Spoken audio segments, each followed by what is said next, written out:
So we're investigating the cause of the seized engine. And one thing I'm doing is opening up the valve cover just to see what's going on in there and if things are loose or not. Like, at least you're okay. You can't hear that one, but it's all right. And if you kind of look across the back here, you can see they're all adjusted reasonably similar until you get to this guy that's bottomed out. So that's not good. So we'll go ahead and loosen that up and see if we free up anything in the valve train here.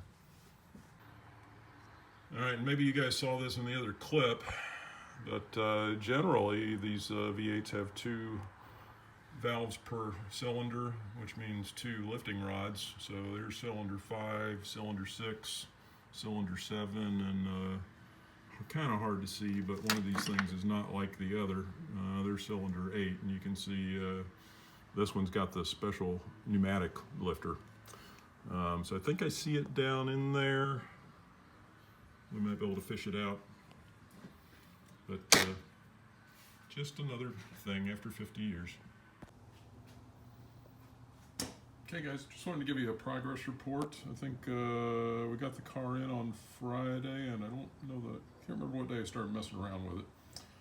It is Wednesday today, and we still have not gotten that crank pulley to turn. So I think where we left off, we had the one, we had the one lifter stuck down there, but it's moving freely, so it's not actually got anything bound up. So you can pretty much take all the valve train out of it. Same thing on the other side, minus the lifter falling in. They're all present, accounted for. So really the next step, since we haven't gotten any movement out at all, is I'm going to go ahead and pull the heads off, pull the intake, pull the heads, pull the exhaust, and see what these pistons and cylinders actually look like, and just instead of monkeying around with this thing for days on end, let's go ahead and have a look-see and see if this thing's worth saving or not. More to come. So we got the carb in the intake off, just pulling the lifter valley cover, and I popped this PCV. I guess that's what it is. Actually, haven't come across that before. This is the first time taking off the valley cover, and you can see a little seed action under that, which I'm not happy about at all. So that pipe actually runs on down near the firewall, and then it's just an open pipe to the bottom, so the critters managed to crawl up that and get into this thing, and we'll see what that looks like when I get this valley cover off then. And so this didn't get any better. I couldn't quite get the valley cover off without putting more force than I wanted to. It's kind of thin sheet metal there, so I'm like, well, let's go ahead and pop the head off. And as I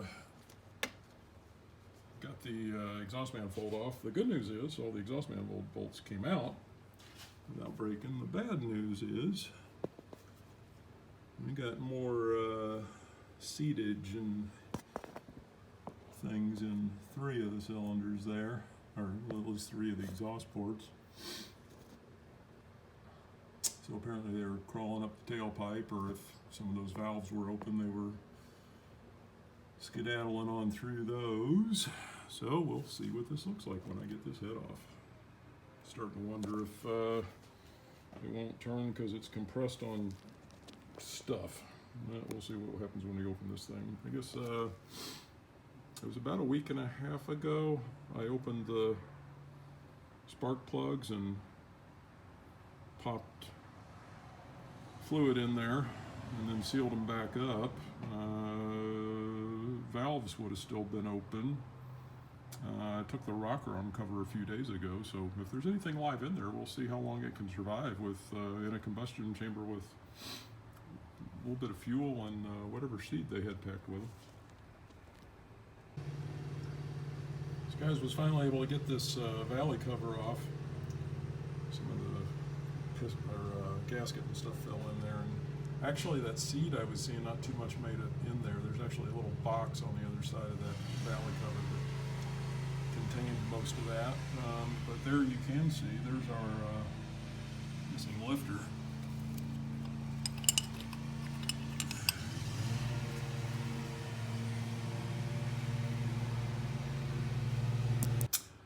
Well, I was actually loosening up the head bolts here a little bit at a time.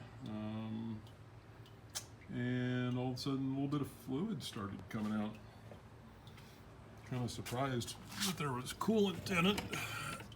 Again, the thing on this is it hasn't been run since the 70s. And that's actually green. Even if somebody had put some more in there recently, I still expect it to come out rusty. But yeah, we'll see what happens. So I was down here looking for angles to put some force on that head and get it off, and I just happened to peek in here at the spring in the lower radiator hose, and I'm just sitting here wondering, how does a car parked up since the 70s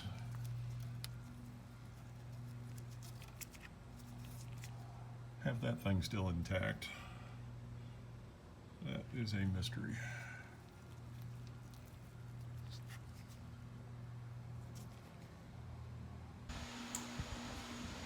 Well, guys, I think we finally solved the mystery of what had this engine seized up. I'm going to bang on the springs on these two heads and you'll be able to see the difference, or hear the difference, I guess. This is the passenger side.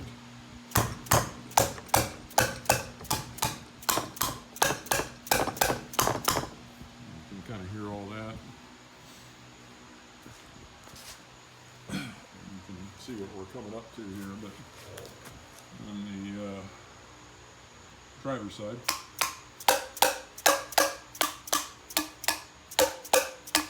it was not great either. But this one I've already got the spring out and still working on getting that out. This is the one, and this is, if you go back on one of those early clips, then this was one of the cylinders. And you can see all the junk in there. This is one of the, I shouldn't say cylinders, but one of the ports that had a bunch of junk in there. So they have managed to just, they being rodents, have managed to get that seized up in there. A couple others had that too. That was one of them. And I think, was that one of the other dead sounding ones? Yeah, that was a little worse. So yeah, 1, 2, and I think it was this one was the other one.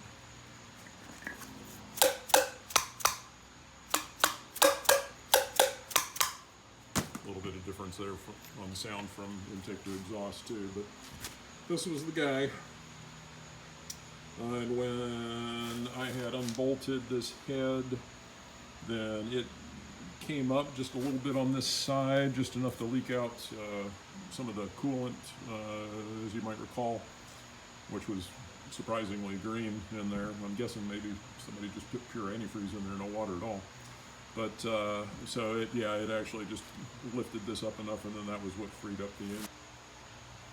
Oh, and I should also note, this was also the valve that had the bent push rod on it. So that all makes sense. All the other push rods were looking good, nice and flat.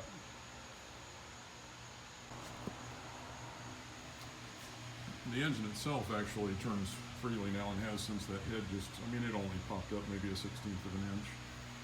But yeah, we've got nice easy spinning on there now. Just cleaning up the gasket surfaces there, so that's why I got a little bit of rag in there to catch some of the stuff. So I think mystery solved on that one. One valve locked up was what did her. Yeah, I think because it wouldn't spin either direction, so there may have been a little bit of something else going on there too, but I think that was the bulk of it anyway. Alright, thanks for watching. But the good news is we've got her unseized and got all that cleanup to do now. I've sandblasted the valley cover, working on.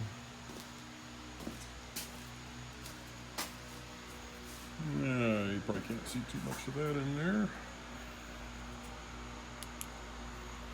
Working on sandblasting the intake now, and then we'll get those head's all cleaned up and ready. All right, guys, thanks for watching.